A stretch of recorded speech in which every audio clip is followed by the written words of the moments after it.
આકાશવાણી અમદાવાદ વડોદરા પ્રાદેશિક સમાચાર ચૈતાલી જોશી વાંચે છે. સૌપ્રથમ મુખ્ય સમાચાર. 10,000થી વધુ વસ્તી ધરાવતા ગામ સાથે અન્ય ગામોને સાંકળી માળખાકીય સુવિધા વિકસાવાશે, પંચાયત રાજ્યમંત્રીનું વિધાનસભામાં નિવેદન. નગરપાલિકાની નજીકના વિસ્તારમાં આવતા ગામોમાં ઘન કચરાનું ડોર ટુ ડોર એકત્રીકરણ કરાશે. વિધાનસભામાં પંચાયત, ગ્રામ ગૃહ નિર્માણ, ગ્રામ વિકાસ વિભાગ અને વિજ્ઞાન ટેકનોલોજી વિભાગની અંદાજપત્રીય માંગણીઓ પસાર. વિશ્વ વન દિવસની આજે રાજ્યભરમાં ઉજવણી. મિયાવાકી પદ્ધતિથી સુરતના નઘોઈમાં 15,000 અને અંબાજીમાં 10,000થી વધુ વૃક્ષોના વન કવચનું નિર્માણ કરાયું. અને રાજ્યભરમાં આવતીકાલથી તાપમાનમાં 2 થી 3 ડિગ્રી સેલ્સિયસનો વધારો થવાની આગાહી. સમાચાર વિગતવાર. 10,000થી વધુ વસ્તી ધરાવતા ગામ સાથે અન્ય ગામોને સાંકળી ક્લસ્ટર બનાવીને માળખાકીય સુવિધા વિકસાવાશે. વિધાનસભામાં પંચાયત રાજ્યમંત્રી બચુભાઈ ખાબડે જણાવ્યું કે નગરપાલિકાની નજીકના વિસ્તારમાં આવતા રાજ્યના કુલ 2,900 ગામોમાં ઘન કચરાનું ડોર ટુ ડોર એકત્રીકરણ કરીને નિકાલ કરાશે.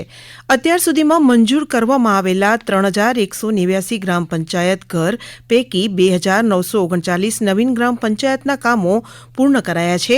તેમણે જણાવ્યું હતું કે અત્યાર સુધીમાં 1,639 ગરીબ કલ્યાણ મેળા દ્વારા વિવિધ યોજનાઓ અન્વયે 1,91,00,000 લાભાર્થીઓને 41,368 કરોડ રૂપિયાથી વધુની સહાય ચૂકવાઈ છે. અંતે પંચાયત, ગ્રામ ગૃહ નિર્માણ અને ગ્રામ વિકાસ વિભાગના હેઠળના પંચાયત વિભાગની 5,094 કરોડ 62 લાખ રૂપિયાની અંદાજપત્રીય માંગણીઓ વિધાનસભામાં પસાર થઈ હતી.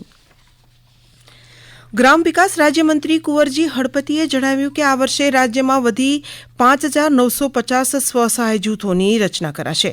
વિધાનસભામાં ગ્રામ વિકાસ અને ગ્રામ ગૃહ નિર્માણ વિભાગની માંગણીઓ પરની ચર્ચા દરમિયાન શ્રી હળપતિએ જણાવ્યું કે મનરેગા હેઠળ આગામી વર્ષે કુલ 516 લાખ માનવદિન રોજગારી પૂરી પાડવામાં આવશે. તેમણે જણાવ્યું કે સાહસ યોજના હેઠળ સ્વસહાય જૂથોની બહેનોને બેંક લોન માટે સરકાર પોતે ગેરંટર બનશે. વિધાનસભા ગૃહમાં ગ્રામ વિકાસ અને ગ્રામ ગૃહ નિર્માણ વિભાગની 4,700 કરોડ રૂપિયાની અંદાજપત્રીય માંગણીઓ પસાર થઈ હતી. વિધાનસભાના ગૃહમાં વિજ્ઞાન અને ટેકનોલોજી વિભાગની 2,534 કરોડ 83 લાખ રૂપિયાની અંદાજપત્રીય માંગણીઓ પસાર થઈ હતી. મુખ્યમંત્રી વતી રાજ્યમંત્રી પ્રફુલ્લ પાનસેરિયાએ આ માંગણીઓ રજૂ કરતા જણાવ્યું કે સાયન્સ, ટેકનોલોજી, એન્જિનિયરિંગ અને મેથ્સ સ્ટેમ આધારિત સમાજ વિકસિત ભારત એટ 2047ના સંકલ્પને સાકાર કરવામાં મહત્વપૂર્ણ સાબિત થશે. તેમણે જણાવ્યું કે આઈટી નીતિ 2022-27થી રાજ્યમાં 1 લાખ નવી રોજગારીનું સર્જન થશે અને રાજ્યની આઈટી નિકાસ 8 ગણી વધારીને 25,000 કરોડ રૂપિયા સુધી કરવાનો લક્ષ્યાંક છે. તેમણે જણાવ્યું કે નાણાકીય વર્ષ 2025-26ના અંદાજપત્રમાં નવી બાબત તરીકે ગુજરાત આદિવાસી વસ્તી માટે સંદર્ભ જીનોમ ડેટાબેઝનું નિર્માણના પ્રોજેક્ટ માટે 4 કરોડ રૂપિયાની જોગવાઈ કરાઈ છે. આગામી ઉનાળુ વેકેશન માટે ગુજરાતી એસટી નિગમ દ્વારા મન ફાવે ત્યાં ફરો નામની યોજના અમલમાં મૂકવામાં આવી છે. જે અંતર્ગત રાજ્યના લોકો માત્ર 450થી લઈને ₹1,450 સુધીમાં 4 દિવસથી લઈ 7 દિવસ સુધી સમગ્ર ગુજરાતના કોઈપણ ખૂણે મુસાફરી કરી શકે છે. આ અંગે વધુ માહિતી આપી રહ્યા છે હિંમતનગરના ST depot manager HR Patel. જે મન ફાવે ત્યાં ફરો એ પાસની સુવિધા ઉપલબ્ધ છે, જેમાં ગુજરાતભરમાં એક અંબાજીથી લઈ ઉમરગામ અને દ્વારકાથી લઈ કચ્છ ભુજ સુધીમાં મન ફાવે ત્યાં ફરો એ પાસમાં 4 દિવસથી 7 દિવસ સુધીની છે. એમાં 425થી 1450માં એમાં લોકલ, એક્સપ્રેસ, ગુર્જરનગરી અને નોન એસી બસનો સુવિધા ઉપલબ્ધ છે.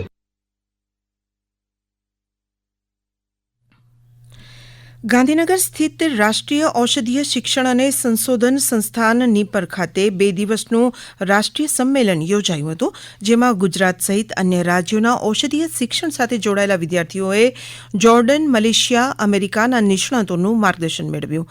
આ સંમેલનમાં 15 સંવાદ યોજાયા, જેમાં 7 આંતરરાષ્ટ્રીય અને 8 રાષ્ટ્રીય વક્તાઓ હતા.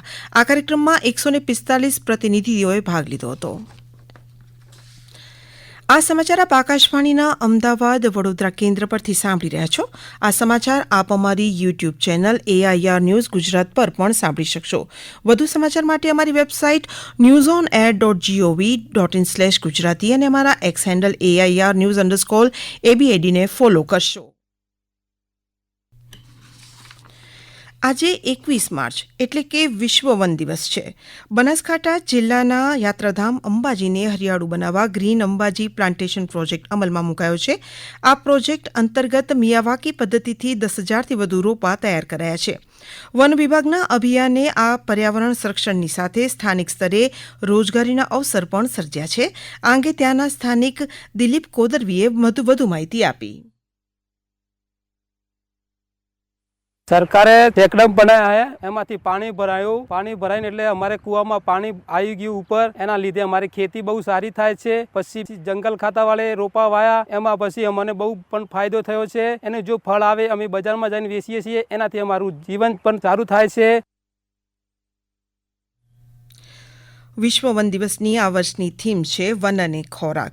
આ વિશે ઉત્તર ડાંગના નાયબ વન સંરક્ષક ડીએન રબારીએ વધુ માહિતી આપી.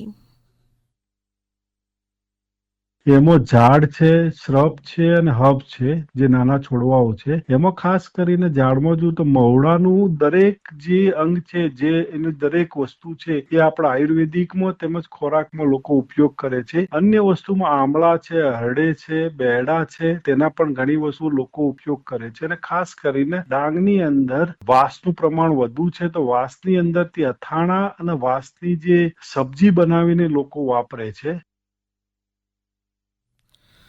સુરત જિલ્લાના ઓલપાડના નગોઈ ગામમાં મિયાવાકી પદ્ધતિથી 1.50 હેક્ટરમાં વનકવચનું નિર્માણ કરાયું છે.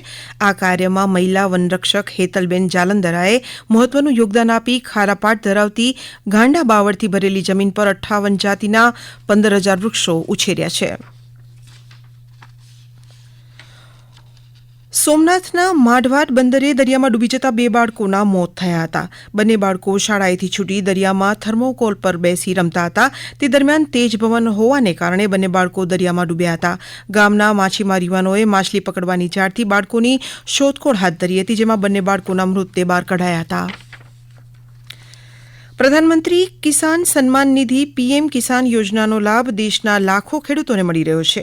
આ યોજનાનો લાભ મળતા જામનગર જિલ્લાના ખેડૂત ભરત ભાલોડિયાએ કેન્દ્ર સરકારનો આભાર માન્યો હતો.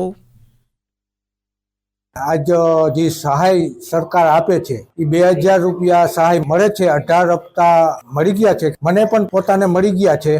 19મો હપ્તો અમને મળી ગયો છે. તો આ સરકારનો ખૂબ ખૂબ આભાર. ખેડૂત માટે આટલું ધ્યાન રાખે એટલે ખેડૂતને કોઈ પણ તકલીફ ના પડે. અને કૃષિ વિજ્ઞાન કેન્દ્ર જામનગર એ પણ અમને સાથ સહકાર ખેડૂતને બહુ સારો આપે છે. પારસીઓના નવા વર્ષના તહેવાર નવરોઝની આજે ઉજવણી થઈ રહી છે. શાંતિ અને સમૃદ્ધિના પ્રતીક એવો આ તહેવાર પારસી સમુદાયનો મુખ્ય તહેવાર છે. ત્યારે વલસાડના સંજાણના પારસી મહિલાએ નવરોઝ અંગે શુભકામના પાઠવી હતી.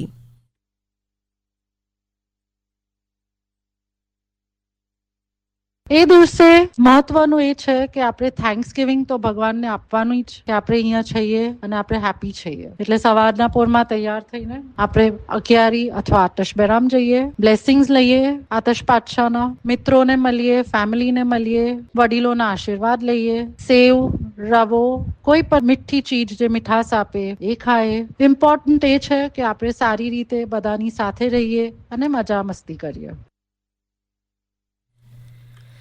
આગામી 24 કલાક બાદ રાજ્યના મહત્તમ અને લઘુત્તમ તાપમાનમાં 2 થી 3 ડિગ્રી સેલ્સિયસનો વધારો થશે.